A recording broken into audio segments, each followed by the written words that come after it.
今ちょっと緊急でこの動画を撮ってます。先ほどこの家に着いて、ここから10時間ほど、車で10時間ほど離れたフロリダに1週間、自分の彼女のケイリーと、彼女の家族、両親とケイリーの妹の友達と、1週間フロリダで旅行を行ってきました。約1時間前ぐらいに帰ってきて、今動画を撮ってます。で、タイトルにある通り、死を感じました。この今の感情をそのまま皆さんに届けたいと思ったので、すぐに動画を撮ってます。で、何が起こったかっていうと、まず、10時間のドライブで、あと3時間ぐらいで家に着くっていうところで、高速道路を走ってたんですけど、今回は、ケイリーのお母さんの車と、ケイリーの車、自分の彼女のケイリーの車の2台で旅行に行きました。で、ケイリーのお母さんの車を前に、走らせて、ケイリーと自分が乗ってる車が後ろで、ついていくっていう感じで、家に帰ってました。で、本当にあと3時間ぐらいのところで、ケイリーのお母さんからケイリーに電話があって、で、前に白い車でちょっと危ない様子の車がいるっていう情報があって、で、ちょっとね、覗くと本当に結構スピードを出してて、で、レーンには入ってるんだけど、ちょっとこう、うろうろしてる、くねくねして走っている車を見て、で、それちょっと本当に、怖いから、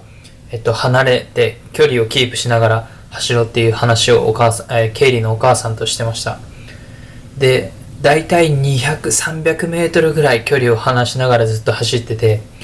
で、そしたら、その時高速道路は2車線走ってて、で、そこの間に草っぱらが真ん中にあって、で、反対側の車線っていう感じでした。で、その白い車が出口に出ようとしたんだけど、多分その出口が違ったのか急に、変更して道路に戻って、で、その戻り方もこう急にグッっていう鋭い曲がりで危ないなーっていう話をしてました。2車線のうちに右車線をその白い車、危なっかしい白い車が走ってたんだけど、ずっと左に行くウインカーを出してて、で、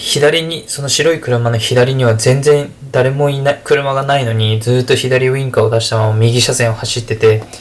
で、最初はなんか、そのウインカーをつけてるの気づいてないのかなって思ったんだけど、1分ぐらいずっとつけてるし、車の走り方もくねくねしてて、危ないなーって話をしてました。で、その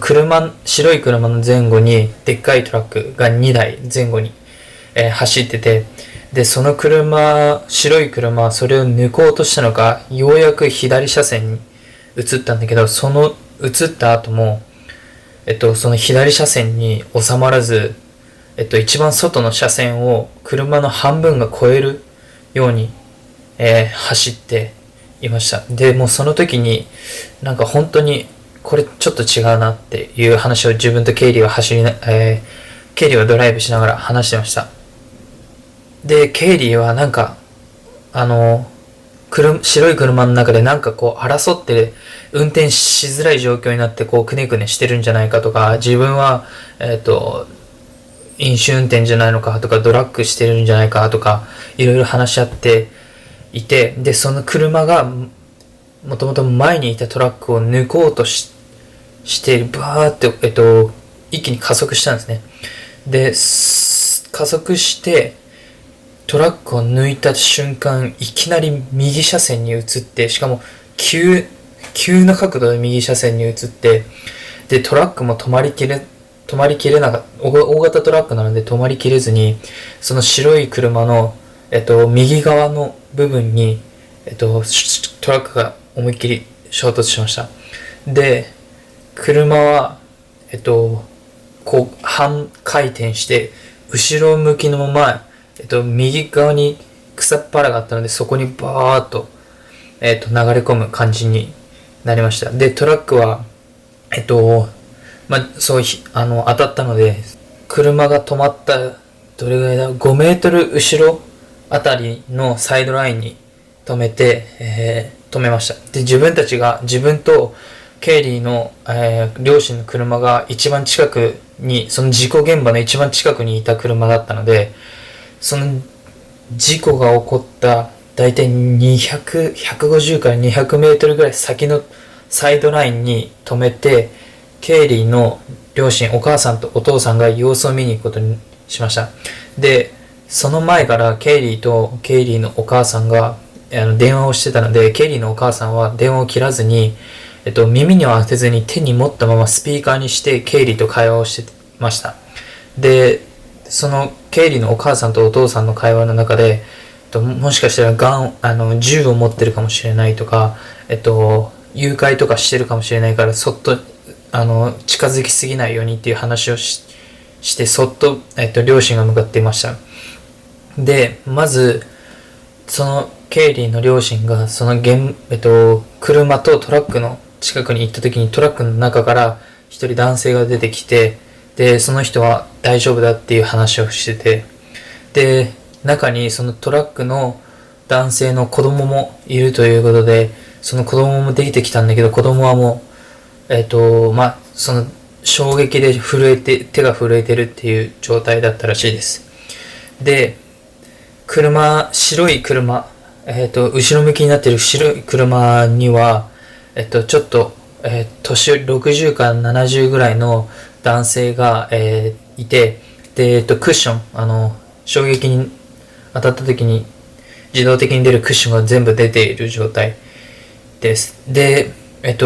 イリーのお父さんが、様子を伺っていたところも、一瞬で、その車にいた男性が泥酔状態だったっていうのが分かったそうです。で、いろいろ情報を、その車の中にいる男性、の情報を聞いて、警察に、通報して、で、他に誰か車の中にいないのかとかいう安全確認をしている中で、何度かその会話が成り立たない、向こうが酔いすぎてて何度か会話が成り立たないっていう状況が多くて、で、それも、ケイリーのお母さんが携帯を持ってて、そのケイリーのお母さんがケイリーと電話をしているので、それを通じていろいろ声が聞こえてたので、ある程度どんな会話をしてたのか聞いてたんですけど、自分の電話番号もなかなか言えない状態っていう感じでした。で、警察に電話をして、警察を待っている時に、その車にいる男性が3本の瓶のお酒を窓から外に投げ、少し5分ぐらい時間が経った後に、その人が車を、走らせるって大声で言って、で、エンジンをかけようとしたんですね。でもそのケイリーのお父さんが何もするなって止めたんですけど、エンジンを何回もかけようとして、で、自分たちはその白い車の背中を見てる状態だったので、バックのライトが光ったり消えたりしてるので、これエンジンつけようとしてんだよなっていう話をしてました。で、その車の中に銃とかあるのが怖かったので、自分とケイリーは車の中で待機して、で、ケイリーの妹、ケイリーの友達は自分の車の前に止まったケイリーの両親の車の中で待機してました。その白い車の中にいた男性がエンジンをつけ、で、よく見ると、その後ろタイヤがずっとグーって回ってるんですよね。その男性が走らせようとしてるけど、そこは草原でなかなか前に進まないって言って、思いっきりアクセルを踏んで、で、逃げようとしてるわけです。最終的に車を動かして、主道路に戻ろうとするわけですよ。で、それを見たケイリーのお母さんが危ないと思って、自分たちの車に走っていったんですよ。で、それの真後ろを走って、で、ケイリーは本当に危ない危ない、どいてって叫んで、みんなで叫んだんですけど、もうお母さんは走るのに必死だから、携帯耳に当ててないし、それで何も聞こえない状態のまま、本当にケイリーのお母さんの後ろをまで走ってきたんですよ。で、その時の多分時速60キロぐらいの速さで走ってて、で、ギリギリでケイリーのお母さんが走ってるのを避けて、で、手道路に行ったかなって思ったら、ぐーっと回って、また、ここの、戻ってきたんですよ。で、ここの延長線にあるのが自分たちの車で、で、そのままぐーってまっすぐ来て、で、その時の時速が多分80とかだったかなと思うんですけど、で、もうこう来てる時に、ケイリーとやばいって言って、もう死を覚悟しました、本当に。で、真直線に後ろから、時速80キロぐらいの車が来てるわけです。なんかよく怖い時に何も動けないっていうのをよく聞くんですけど、本当にその通りで、何もできずに、ただ車の周りをしがみつくだけでした。で、ケイリーも目を閉じながら前を向いて、で、自分は本当に何かがあるかわかんないから、周りを握ったまま本当にその来る車を見つめました。で、そしたらその車が本当に最後の1メートルぐらい、自分たちの乗ってる車の1メートル後ろぐらいで急に変更して、車がかするぐらいのところで急に曲がって、自分たちの車の脇をブーンって通っていきました。で、前にいた車、ケイリーの妹とケイリーの妹たちが乗ってる車もギリギリ横をブーンと通って、まっすぐ進んでいきました。で、その車に逃げたわけです。で、本当に、その1メートル前で曲がったところは本当に、なんか一瞬本当に3秒とかの話なんだけど、それが15秒とか20秒に感じるほどすごいスローモーションに感じました。これこそなんか、幸運じゃないけど、本当に誰かに助けられたと思います。なんか本当に言葉で表すのは難しいんだけど、死を感じて、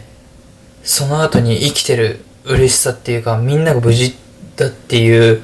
ほっとした感じがあって、生きて帰ってこれてよかったなって思います。その旅行に行く前に最後に確認でいろんな忘れ物がないかと思ってこの家をチェックして、最後に自分で紙に Welcome back to home って書いたんですよ。それもなんかちょっと笑い半分で書いて、でタンスの上に置いて帰った後に見れるようにしとこうと思って書いたんですよ。でそれを帰ってきて、で書いたの忘れてて、それを見た瞬間に本当に生きて帰ってきててよかったなって思いました。多分そのままその車が曲がらずに当たってたら多分本当に大事故で死んでるぐらいのレベルだと思います。80キロ、時速80キロぐらいのスピードで来てたんで、今も鮮明にその1秒1秒の瞬間が頭によぎるというか、多分一生忘れられない瞬間になったと思います。でね、なんか一つでも違う選択だったら大事故とか死に至る事故になってたと思うし、本当にこれは何か命を救ってもらった何かがあると思って感謝し続けたいと思います。でね、これで何が言いたいかというと、いつ何が起こるか分かんないし、自分の失敗じゃなくても他人の失敗で自分に何かが起こるかもしれないし、本当に自分の命に何が起こるか分からないので、この今生きてるその命を大事にして、その命に後悔のないように生きてほしいと思います。本当にこの今生きていられることに感謝して、自分が何をしないといけないのかっていうのを考えて生きていかないといけないなって思います。あとはね、飲酒運転をしないように皆さんも気をつけてください。自分だけじゃなくて他人の人も巻き込みます。なので、今ちょっと緊急でこの動画を撮りました。今まだ自分に心の整理というか、ずっとこの車が向かってくる映像が自分でずっと流れてくるので、ちょっとまだ忘れられないというか、心を切り替えられない状態です。でね、そのフロリダのね旅行自体は本当に楽しかったので、またその違う動画でちょっと後になっちゃうかもしれないんですけどあげると思うので、それもまた見てください。では今回はそんな感じです。皆さん命を大事にしましょう。それでは。